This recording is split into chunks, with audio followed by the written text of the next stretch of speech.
untuk kita semua. Salam untuk para pejuang ITK. Kami dari kelompok 11 metode statistika dari kelas TPBG. Pada kali ini kami akan presentasikan hasil penelitian kami selama pandemi.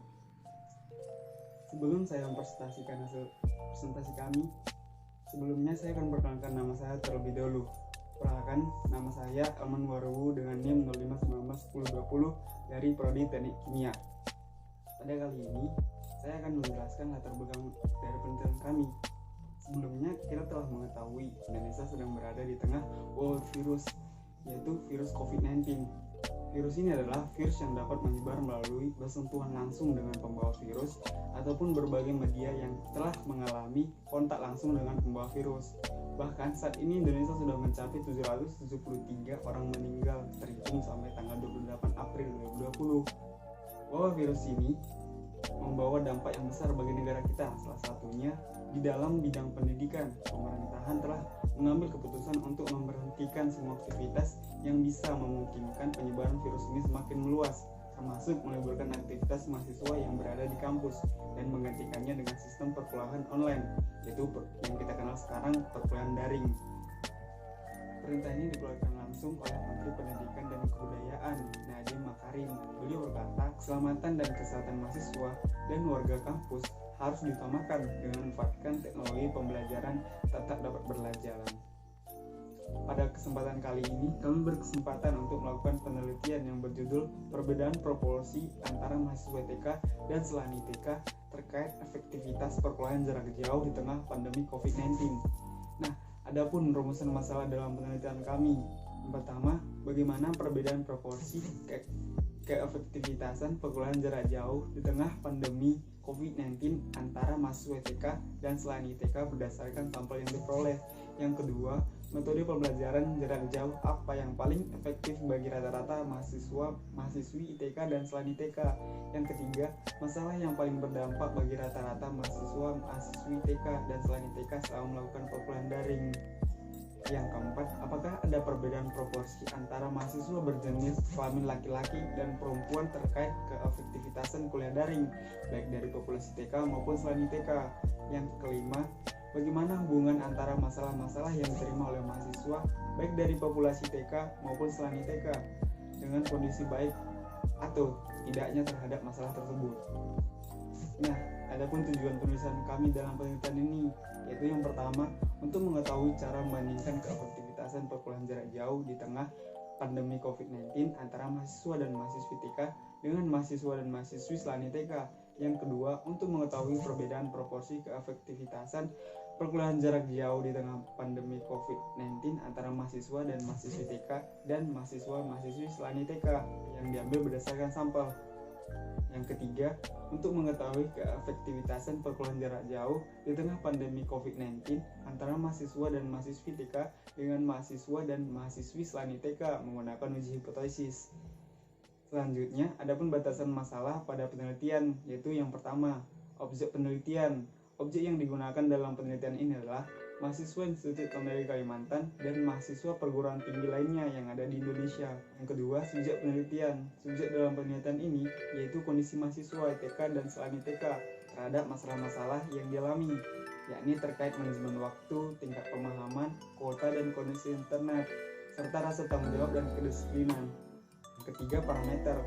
Parameter dalam penelitian ini adalah efektivitas perkuliahan jarak jauh di tengah pandemi COVID-19.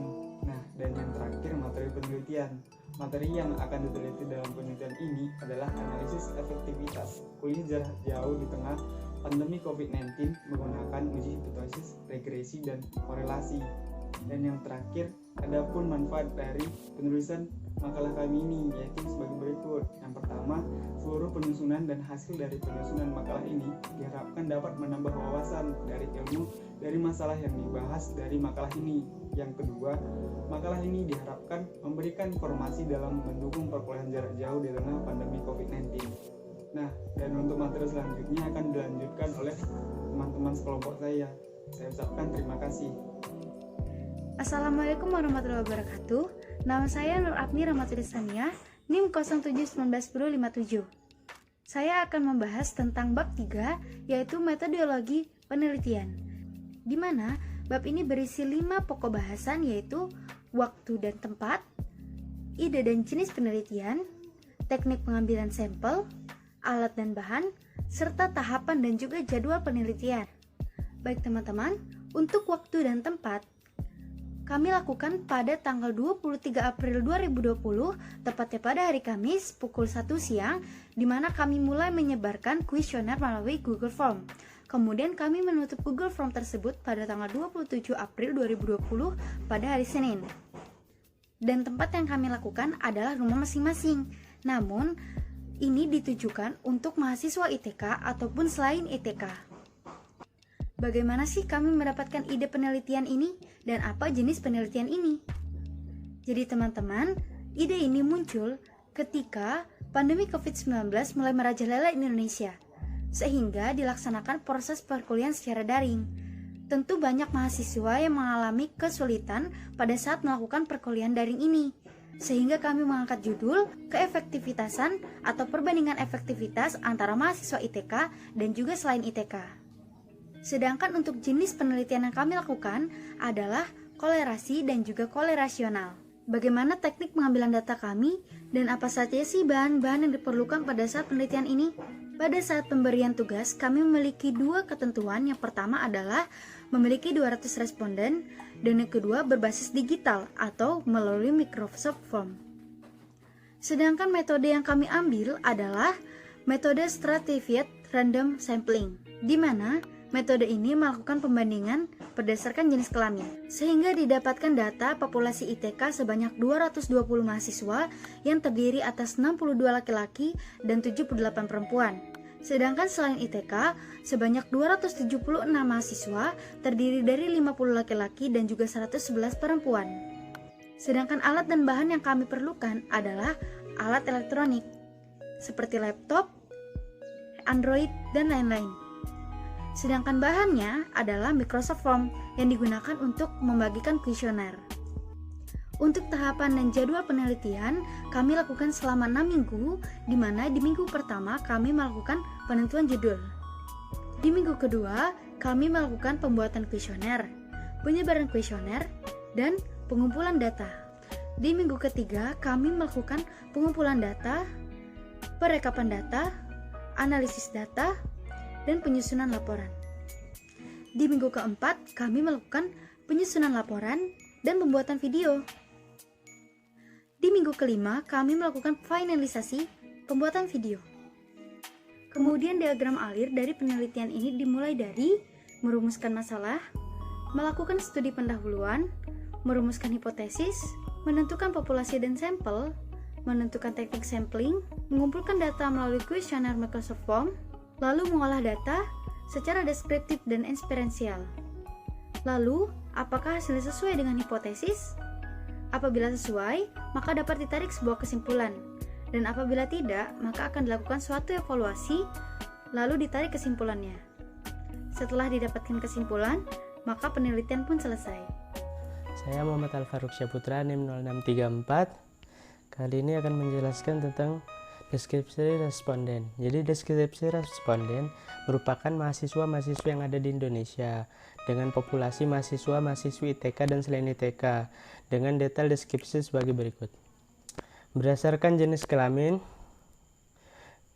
berdasarkan data yang telah disebarkan didapati bahwa responden terdiri dari 98 mahasiswa laki-laki dan 122 mahasiswa perempuan di ITK dan 85 mahasiswa laki-laki dan 191 mahasiswa perempuan di luar ITK. Kemudian berdasarkan asal perguruan tinggi, maka berdasarkan data yang disebarkan, responden ada sebesar 496 mahasiswa, terdiri dari 220 mahasiswa ITK dan 276 mahasiswa perguruan tinggi selain ITK.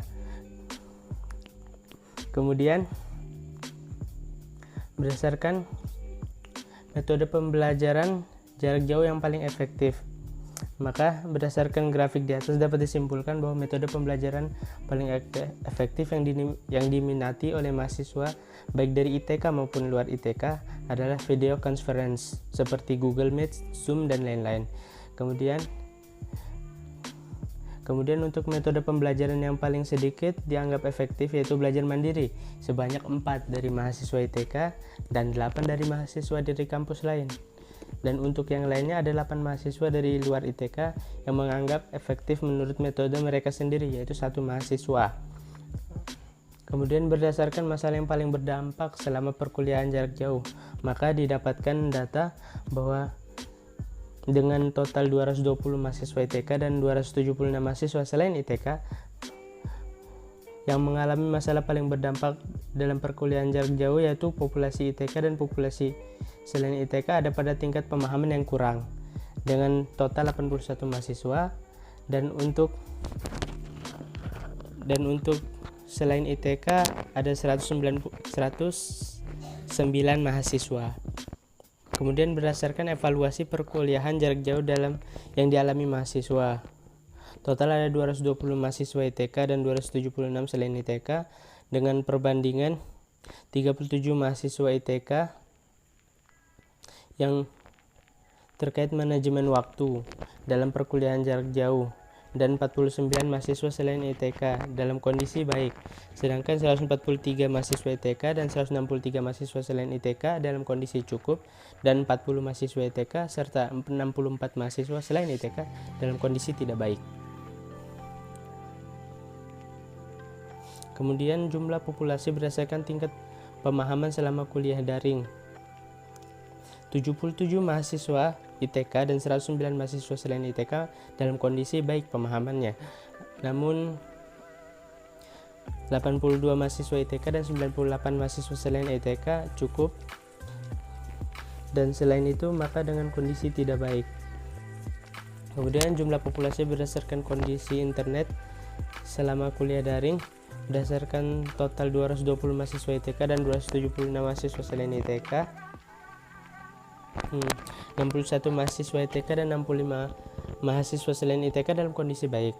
110 mahasiswa ITK dan 154 mahasiswa selain ITK dalam kondisi cukup, serta 49 mahasiswa ITK dan 57 mahasiswa selain ITK dalam kondisi tidak baik. Kemudian berdasarkan kedisiplinan. 64 mahasiswa ITK dan 79 mahasiswa selain ITK dalam kondisi baik, sedangkan 26 mahasiswa ITK dan 29 mahasiswa selain ITK dalam kondisi tidak baik. Adapun dalam kondisi tanggung jawab selama kuliah daring, maka 101 mahasiswa ITK dan 110 mahasiswa selain ITK dalam kondisi baik, sedangkan 12 mahasiswa ITK dan 20 mahasiswa selain ITK dalam kondisi tidak baik. Kemudian ada juga jumlah sampel berdasarkan manajemen waktu selama kuliah daring. Dari 62 laki-laki dan 78 perempuan dari 140 mahasiswa ITK, kemudian 50 laki-laki dan 111 perempuan dari 161 mahasiswa selain ITK, perbandingan mahasiswa antara mahasiswa ITK dengan selain ITK terkait manajemen waktu yang dialami adalah 10 laki-laki dan 13 perempuan mahasiswa ITK, serta 4 laki-laki dan 23 perempuan mahasiswa selain ITK kondisinya baik. Kemudian 44 laki-laki dan 48 perempuan mahasiswa ITK dan 33 laki-laki dan 65 perempuan mahasiswa selain ITK kondisinya cukup. Adapun 8 laki-laki dan 17 perempuan mahasiswa ITK serta 13 laki-laki dan 23 perempuan mahasiswa selain ITK dalam kondisi tidak baik. Kondisi kuota internet selama kuliah daring, di mana didapatkan sampel bahwa 18 laki-laki dan 20 perempuan di ITK serta 6 laki-laki dan 25 perempuan selain ITK dalam kondisi baik internetnya. 25 laki-laki dan 47 perempuan mahasiswa ITK serta 25 laki-laki dan 65 perempuan selain ITK dalam kondisi cukup, dan 19 laki-laki, 11 perempuan mahasiswa ITK serta 19 laki-laki dan 21 perempuan selain ITK dalam kondisi tidak baik.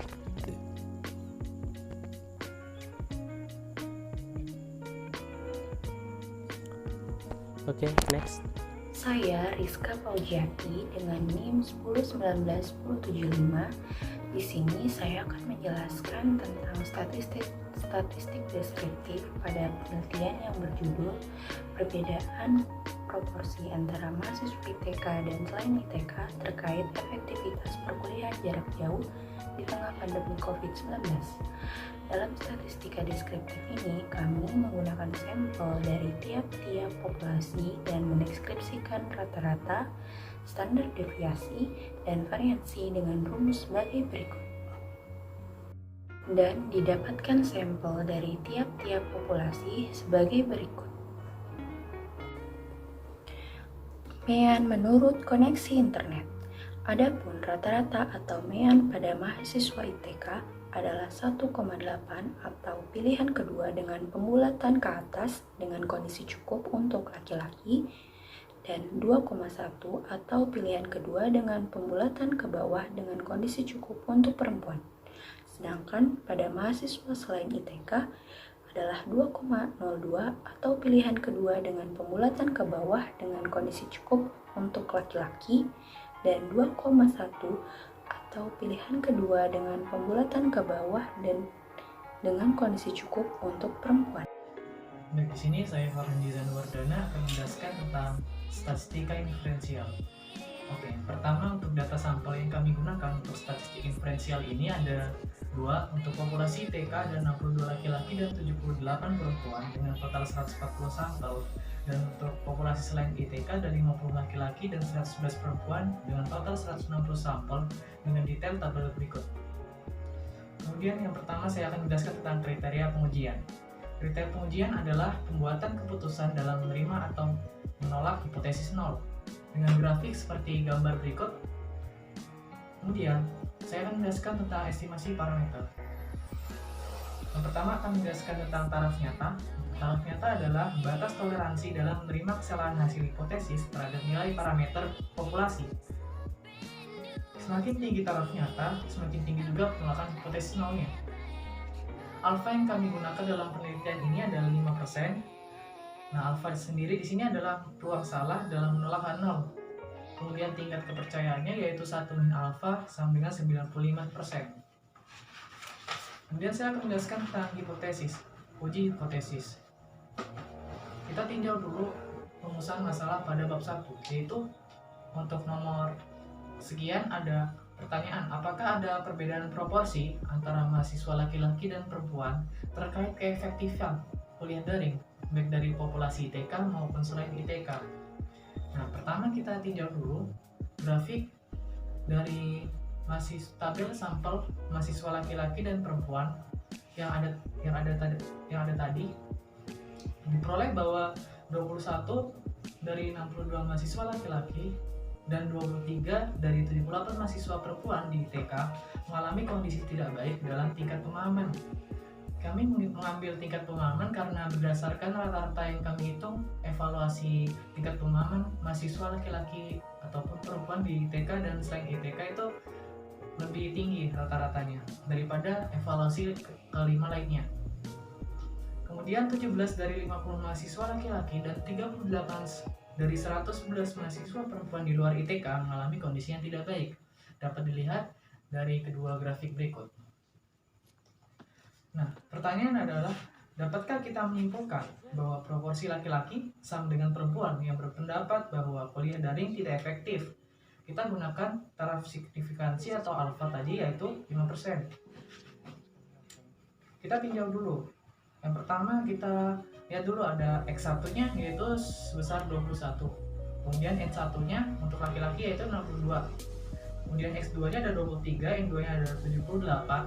Lalu di sini ada P, yaitu nilai peluangnya yaitu X1 tambah X2 per N1 tambah N2. Diperoleh yaitu peluang keberhasilannya 0,52 dan untuk peluang kegagalannya yaitu 1 min P yaitu 0,48. Untuk nilai alfa per 2-nya yaitu kita peroleh 5% dibagi 2 yaitu 0,025, sedangkan nilai Z alfa per 2 atau nilai kritisnya kita bisa lihat di tabel distribusi normal yaitu sebesar 2,81. Nah, di sini karena kita menggunakan dua uji populasi berarti rentang yaitu ada two tail. Berarti antara Z kurang dari min 2,81 dan Z lebih dari 2,81. Selanjutnya kita akan menghitung Z hitungnya. Apakah Z hitungnya lebih dari 2,81 ataukah di luar batas tersebut. Kita hitung menggunakan rumus X1 per N1 dikurang X2 per N2 per akar PQ dikali 1 per N1 plus 1 per N2 dengan perhitungan seperti berikut.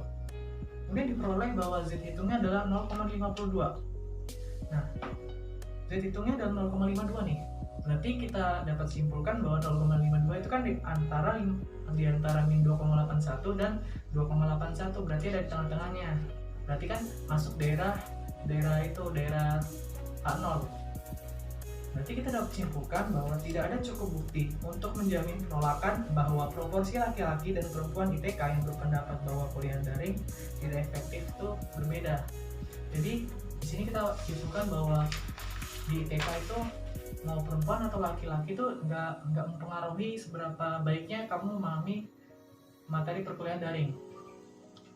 Kemudian untuk yang selanjutnya, untuk yang populasi selain ITK dapat dilihat juga dengan cara yang sama, perhitungannya sebagai berikut. Kemudian saya akan menjelaskan tentang interpretasi, korelasi, dan regresinya. Di sini saya menggunakan hubungan 5 kriteria masalah. Maksud saya 6 kriteria masalah kuliah daring terhadap mahasiswa atau mahasiswi ITK dan selain ITK dengan dampak kondisi yang diterima. Di sini maksudnya apa? Jadi pada sebelumnya kita sudah menganalisis bahwa ada 6 masalah terkait perkuliahan daring, yaitu manajemen waktu, tingkat pemahaman, sampai tanggung jawab. Sedangkan interpretasinya sendiri yaitu 1-6. Untuk kondisinya yaitu mulai dari tidak baik sampai baik. Ada 3, tidak baik, cukup, dan baik. Maka kita buat tabel statistik regresinya menggunakan analisis Excel. Maka kita peroleh tabel multiple R, R-square, dan adjusted R-square-nya seperti berikut untuk populasi ITK, dan ini untuk populasi selain ITK dengan grafik distribusi normalnya. Kita peroleh nih untuk multiple R-nya. Nah, populasi ITK kita peroleh untuk multiple R atau koefisien korelasi yaitu 0,82. Nah, 0,82 kan ada di rentang min 1 sampai 1 nih. Ada di 0,82 itu di dekatnya 1. Berarti kan berarti hubungannya itu masih kuat. Berarti untuk R square-nya atau koefisien determinasi itu sebesar 67% kita peroleh untuk yang populasi TK. Berarti artinya 67% itu hubungan Y atau variabel terikat terhadap X variabel bebas, yaitu tadi variabel bebasnya adalah itu interpretasi masalah dan variabel Y-nya adalah kondisi. Maka kita peroleh tadi 67% hubungannya, hubungan kuatnya Y terhadap X. Kemudian ada adjusted R square di sini kita peroleh yaitu 59% untuk populasi TK. Nah, maksudnya apa adjusted R square itu? Yaitu tadi koefisien korelasi dikurangi koefisien determinasi. Jadi ada penyesuaian degree of freedom-nya sebesar 59%. Jadi hubungan Y terhadap X itu sebesar 59% kuatnya. Lalu untuk hubungan selain ITK, untuk populasi selain ITK itu multiple R-nya ada 0,82, R square-nya ada 67%, dan adjusted R square-nya ada 58% dengan tabel dan grafik di berikut. Sekian dari saya. Perkenalkan, nama saya Janter Alexander Sibatwara, NIM 1219140 dari Prodi Teknik Industri. Di sini saya akan menjelaskan kesimpulan dari hasil penelitian kami mengenai perbedaan proporsi antara mahasiswa ITK dan selain ITK terkait efektivitas perkuliahan jarak jauh di tengah pandemi COVID-19 adalah sebagai berikut. Yang pertama, pengumpulan data ini dilakukan dengan menggunakan metode stratified random sampling. Stratified random sampling adalah suatu teknik pengambilan sampel dengan memperhatikan suatu tingkatan atau strata pada populasi. Metode sampling ini dilakukan dengan cara membagi sampel berdasarkan strata jenis kelamin, yaitu laki-laki dan perempuan. Hal ini dilakukan untuk membandingkan proporsi efektivitas kuliah jarak jauh pada populasi mahasiswa ITK dan selain ITK dengan stratifikasi jenis kelamin. Yang kedua, berdasarkan penelitian ini dapat disimpulkan bahwa 62 laki-laki dari total sampel 140 mahasiswa ITK dalam hal manajemen waktu, tingkat pemahaman, kuota internet, koneksi internet, kedisiplinan, dan rasa tanggung jawab sudah cukup. Sedangkan 78 perempuan dari total sampel 140 mahasiswa ITK juga demikian sama. Sedangkan 50 laki-laki dari total sampel 161 mahasiswa selain ITK memiliki kondisi cukup untuk keempat hal dan kondisi tidak baik dalam hal tanggung jawab. Contohnya telat mengumpulkan tugas ataupun tidak menyimak informasi. Dan 111 perempuan dari 161 mahasiswa selain ITK juga memiliki kondisi cukup untuk keempat hal dan kondisi tidak baik dalam hal tanggung jawab. Yang ketiga, berdasarkan analisis regresi, baik pada rata-rata populasi mahasiswa ITK maupun selain ITK memiliki hubungan positif kuat mengenai hubungan masalah-masalah yang dialami oleh mahasiswa dan mahasiswi dengan kondisi ataupun tidaknya terhadap masalah tersebut. Baiklah, itu saja yang bisa saya sampaikan mengenai kesimpulan dari hasil penelitian kami mengenai perbedaan proporsi antara mahasiswa ITK dan selain ITK terkait efektivitas perkuliahan jarak jauh di tengah pandemi COVID-19. Sekian dan terima kasih. Hai, perkenalkan nama saya Rebecca Olvinli Riani dengan NIM 13191052. Di sini saya perwakilan kelompok saya ingin memberikan saran-saran nih kepada kalian. Saran kami yang pertama yaitu jika kalian ingin melakukan sebuah penelitian, maka kami menyarankan di dalam teknis pengambilan data kalian melakukan secara lebih spesifik agar data yang kalian dapatkan itu sesuai dengan data yang kalian butuhkan. Saran kami yang kedua yaitu jika kalian baru di dalam dunia penelitian, maka kami menyarankan kalian sering-sering atau banyak-banyak berkonsultasi dengan orang-orang yang sudah berpengalaman agar kesalahan-kesalahan kalian di dalam melakukan penelitian itu lebih kecil. Nah, mungkin sekian saran-saran yang kami punya. Semoga saran-saran itu dapat bermanfaat buat kita semua ke depannya. Selanjutnya di sini saya akan memberitahu kalian nih dari mana sih sumber-sumber kami di dalam menunjang penulisan makalah penelitian kami. Nah, ini di sebelah saya. Ini adalah sumber-sumber kami selama kami melakukan penulisan makalah penelitian kami. Nah, yang terakhir di sini saya akan memberitahu bagaimana sih alur diskusi kami di dalam kami melakukan penulisan makalah kami. Nah, alur diskusi kami yang pertama, inisiasi diskusi pertama kami itu dimulai pada tanggal 17 April. Di situ kami melakukan pengumpulan ide-ide yang kami punya. Setelah ide-ide tersebut disepakati, maka kami membuat judul dan rumusan masalahnya. Terus diskusi pertama kami di Google Meet itu pada tanggal 23 April 2020. Di situ kami membagikan penugasan pertama kami yaitu untuk bagian bab 1 dan bab 2 pada makalah. Dan diskusi kedua kami di dalam Google Meet itu pada tanggal 1 Mei 2020. Di situ kami memberikan pembagian penugasan kedua kami yaitu untuk bagian bab 3 dan sebagian dari bab 4 makalah. Dan untuk diskusi ketiga kami melalui Google Meet, di situ juga kami melakukan pembagian penugasan ketiga kami.